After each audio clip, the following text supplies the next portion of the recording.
Everyone, I hope you're having an amazing day.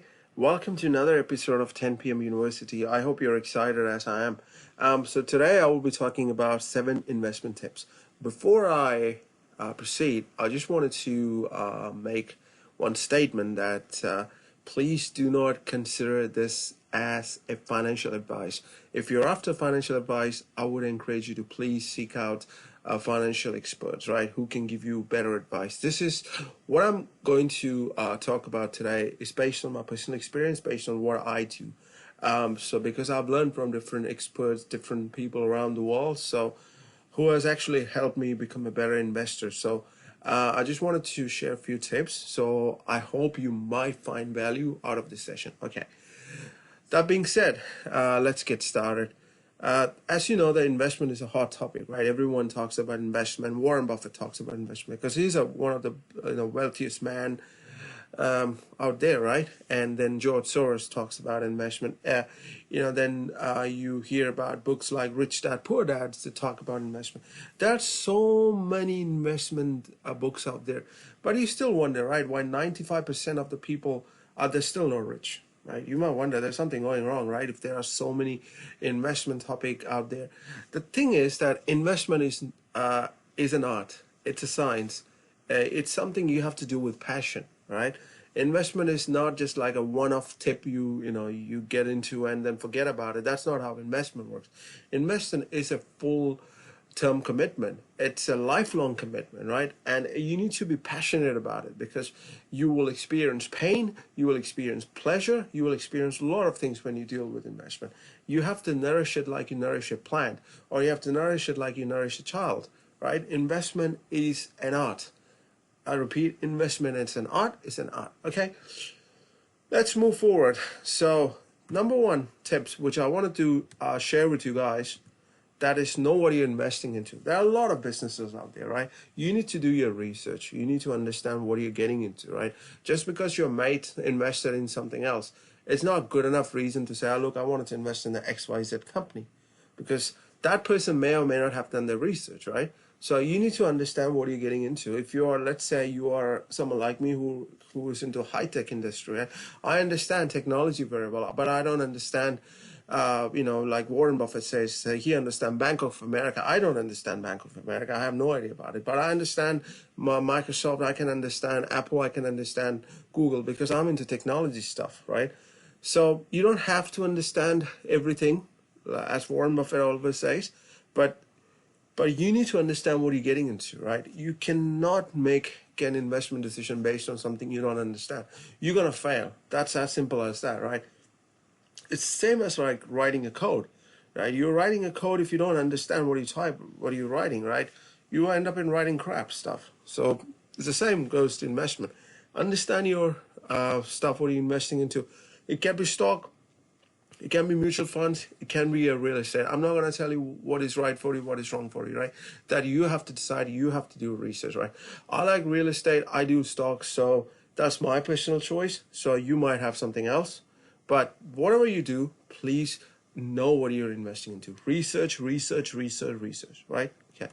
Point number 2, invest for a long-term plan, right? I mean, I'm not into short-term investment. I'm not a day trader. I don't understand that. I mean, I'm not into buying and selling stock. Like, I don't sit whole day looking for when the stock price goes up, then I buy it and sell it. I don't do that stuff. I don't understand it. I believe in long-term investment. You might be different. You might believe in short-term. That's fine, right? But this is something I learned from Warren Buffett, right? Invest in a long term. So I do that. Because the thing is, if you're buying stock, right? And if you think, oh, okay, I'm going to buy this stock, but the problem going to be, right? Okay, my stock price is going down, so let me sell it, right? If you are someone who gets emotional based on the market response, then I would really suggest you to think twice before getting into investment. You need to work on that part first, right? I mean, you may be someone who likes short-term investment. That's fine. There's nothing wrong with that. I'm not saying what is wrong, what is right, but this is what I do. I mean, please check it out if this strategy works out for you, right? Cool. Point number 3, which is very, very, very critical in my opinion, understand tax laws. I've spoken to many New Zealanders, right? because I live in New Zealand, they don't understand the tax laws, which is kind of sucks in my opinion. Because the thing is that, tax is the most important thing that you should know. Even if you're working on a paycheck, you pay tax to every month. If you don't know how the tax system works, that's not really going to work out, right?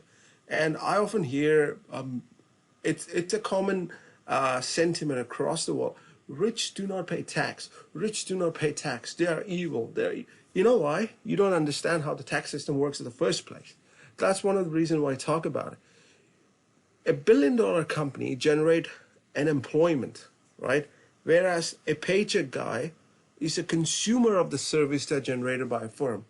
I didn't say this to offend anyone, but the way the tax system works is, it's same in America, it's similar in New Zealand, similar in Australia, similar in India, China. There are a lot of things very common with the tax system. I don't want to get into Middle East. Their tax system is a bit different because some places there is no tax. So I don't understand that side of the world, so I don't want to touch on that, right? So if you're someone from Middle East, so, I'm sorry, I don't understand the tax law of your country. So if something I don't understand, I don't think it's fair to talk about it, right? Okay, so I'm talking from a New Zealand perspective, so most likely. I mean, America is similar as well because of similar concept, but you know what I'm going to say. Okay, so big corporations, right? Big corporation gets tax benefit because they are doing something which the government is unable to do. So that's generating employment. So government gives tax incentives to people who are big business owners, or if you are employing more than a certain number of staffs, so government often gives a tax incentive. And similarly, you get more tax. You pay less tax if you're doing investments through managed funds and other kind of stuff, right? Compared to someone who's making 100 to 200K a year from a salary, your tax will be a bit different when you are investing 100 and 200K on something else, right? Real estate is the same.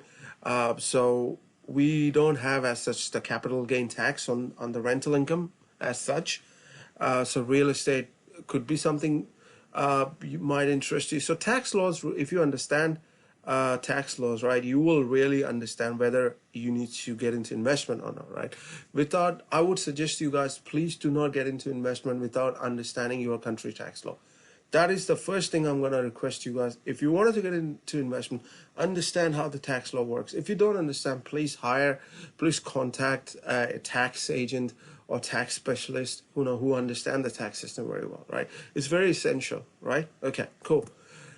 Treat all of your investment equally. That's my another advice, because if you see from this specific diagram or picture here, right?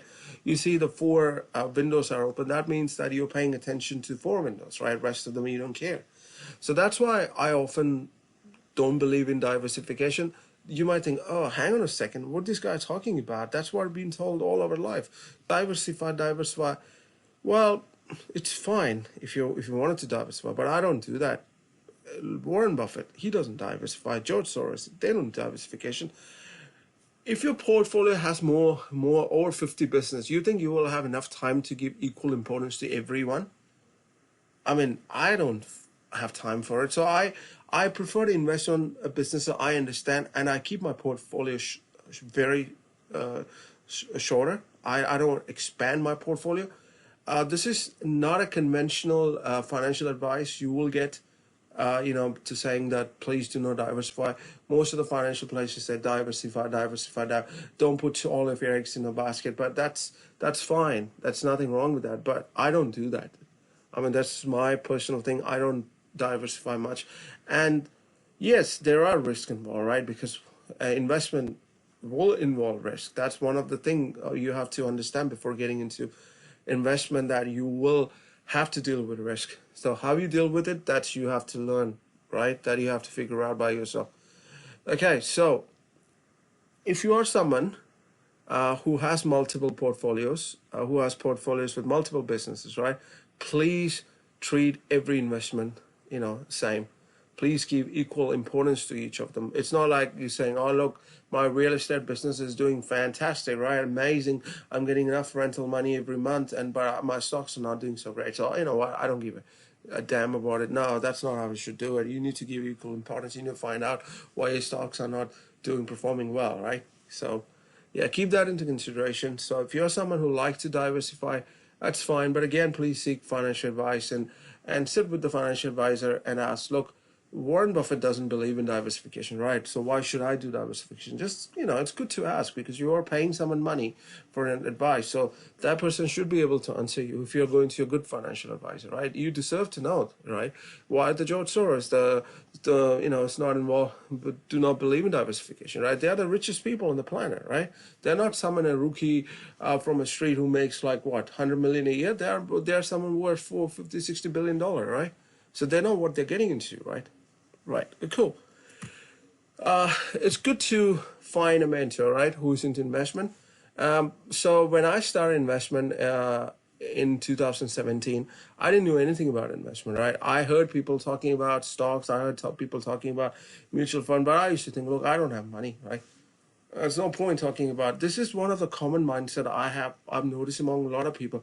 Oh, look, we're making paycheck to paycheck. We're living on paycheck to paycheck. We have family to look after. We got 4 to 5 kids. I mean, I can't pay my bills. So where the heck do I find the money to do investment, right? That's why a mentor comes in the picture, right? Because mentor will guide you, how to manage your finances, even and how to invest, right? I know that when I was in 2017, I had a lot of debts, right? And some debts can be good, right? And some debts can be bad. So that's a different topic altogether. So if you're someone who loves to spend on credit card all and all and all, then you need to think about it, whether you can cut down on your spending a bit. If you're using a credit card, right, to do shopping like buying Gucci or Armani, these are the stuff which doesn't make any sense. This will depreciate over time. They are not an asset, right? You think even the house you're living, right? It's only an asset if it increases in equity, right? If it drops in equity, it's not an asset because you have to do maintenance on it. You're actually putting money out of your pocket to fix the stuff, right? But if it's increase in equity and if it helps to buy another property, right, using that equity, then your house which you're living in is an asset. Otherwise, consider it as a part of a semi-liability, right? So that's one of the thing I've learned when I was reading Rich Dad Poor Dad. It's actually changed my perception. So why I'm bringing that in the mentorship part? Because I was not able to find a mentor anywhere because the people I've contacted, well, they didn't convince me, with the kind of investment. So I reached out to, online. I started following Warren Buffett. I started, they're, very great people and they know what they're doing. And I've read few investment books. And one of the things I've read was Intelligent Investor. I tell you guys, it's one of the best books I've read in my lifetime. And Rich Dad Poor Dad, I would encourage you to highly, excuse me, highly check that out. It's an amazing book. You will change your perception. And that day, I did something to my perception about investment. And going forward, I realized that it's always good to keep investment, into consideration because I realized that I can't rely only on my paycheck, right? It's great. And, I work in a high tech, I make a pretty decent living. So that's great. So, but that's not going to help me when I'm going to retire, right? Because I don't want to rely on New Zealand government pension scheme. They pay peanuts, right? $1,200, $1,500 a month. That's barely could able to afford a weekly grocery for that stuff, right? So if you have investment is important if you wanted to plan retirement in advance, so that you can, even after you retire, you can still maintain that same lifestyle what you have, right? Think about it, right? So that's why the mentors are important because they will guide you because they have a lot of years of experience. If you can't find mentor, that's fine. Reach out to somebody online, or if that's not possible as well, that's fine. You can go to a bookstore, find out the book in investment books written by Warren Buffett or George Soros. There's a book called Alchemy of Finance. That's a cool book I read. Check that out. You can read about real estate. There are different books out there, so go through it and you will understand what different people are doing, and that will help you, make an informed choice, right? It's always good to learn from other people's mistake than repeating the same mistake which has been done by now someone else, right? So that will cut short your learning curve a bit. Cool. Have high pain tolerance. This is one of my advice to all of you who's wanted to get into investment. You will lose at one time, right? You will say, I suck in investment. That you will come to the stage where you might end up losing everything you earned. It can happen. I'm not saying it will happen. It might happen, right? Things can, when S can hit the fan, then things will fall apart, right? And then you might lose everything because a one wrong decision can, but that being said, you need to have a high pain tolerance. You need to understand that investment involves a lot of risk. You need to take how much you can risk it. That's your choice. That you need to make that call, right? If you are someone who don't like taking risk, then I'm afraid then you need to look into the least riskful investment. There are investment which contains very little risk, but you need to research it and you need to find out yourself, right? No investment has zero risk. The least risk investment will contain some risk, right? You may lose some money. So if you're someone who says, I don't want to lose even a single cent, then my friend, then investment is not for you. Then this is not a place you should focus on. Then you need better focus on something else. If you're someone who says, okay, I'm okay to lose some money, I understand the market can change, yeah, then investment is a good choice for you. Read about it. But before you, like I said, like I've been saying, before you embark this journey, please consult a financial advisor and do your research. Please do not jump onto something without understanding. That's the first, and that's the most important advice I'm going to give you, because I've been guilty of jumping into stuff without understanding things, and it backfired. And it was not pretty, and I have to go through a lot of pain, losing money and kind of stuff. But yeah, that's life. Okay, so never invest with emotions. You might see on news, you might see on newspaper, you might see on stock market, oh, market crashed. It's time to buy. Okay, let me hurry up and buy. Oh, the market's going up. Let me invest here. Oh, the market is fluctuating. Please do not invest with emotions. Investment is not an emotional game. It's an intelligent game. You need to invest with logic, right? I tell you one thing. 2008. I tell you a story of one of my mates. I just don't want to name him, but he's a good guy. He lives in the UK. He decided to invest on something when the market crashed. 2008 financial crisis, right? And he was not making much that time, so he got into investment. He got into real estate. He bought a lot of properties. Now he makes close to 10 million pounds a year in 2020. From someone who's making £60,000 a year to £10 million a year. He got into real investment. He has to go through lots of pain. He lost things, he gained things, he lost things. So one of the things he told me, one of the advice he gave me, that never ever invest with emotions. That's one of the worst things you can do in investment. So again, one of the best time to invest is when the recession hits the market. Now you might find, what this guy talking about, right? This is the best time. Like now we're going through the COVID time, right? Recession might hit, so the best time to investment. Real estate property might go down. You can buy a lot of properties. The businesses out there, they're going to give a lot of bargains. It is the best holy grail for investment people, right? I can tell you a lot of people will become millionaire during this COVID time if they understand the investment strategy, right? I'm going to buy one house property next year, because I knew that property price is going to fluctuate in New Zealand, so it's the best time for investment. So imagine someone, 2017, I barely could afford a $200,000 house or even $100,000 house. Now I own more than $500,000 house. I'm going to buy another $500,000 house next year. And hopefully in 2 years' time, I can buy $1 million to $2 million house. And hopefully then I can buy a few properties in Europe, right? Because it's my dream to buy a castle. I mean, you call me crazy, but it doesn't matter. You need to be crazy enough to change the world, right? One of the great philosophers once said, I forgot the name of it, a Greek philosopher. So, yeah, I mean, if you need to visualize what you wanted to do, so investment, you need to do with passion. You need to do it not with emotion, but with passion. Understand what investment is all about. Do your research. Consult people who are into investment. Right? Please do not assume anything in investment. Right? Investment is not an assumption game. You will fail big time if you assume. Right? I've seen people, becoming super wealthy with investment. I've seen people becoming super poor, right? So it's all about the decisions you make in your life. So the reason why I wanted to share these tips with you, because I've been fortunate enough to, learn these things. I mean, I had failures as well, or, when I was doing investment. But that being said, it's good to have investment mindset. Even if you don't have enough money, that's fine. Even if you can invest $5 a week, that's a good starting point, right? At least it will get you started, get you more prepared for investment, so that when you have $100, you can invest 100. Then you can save, $2,000. You can put the.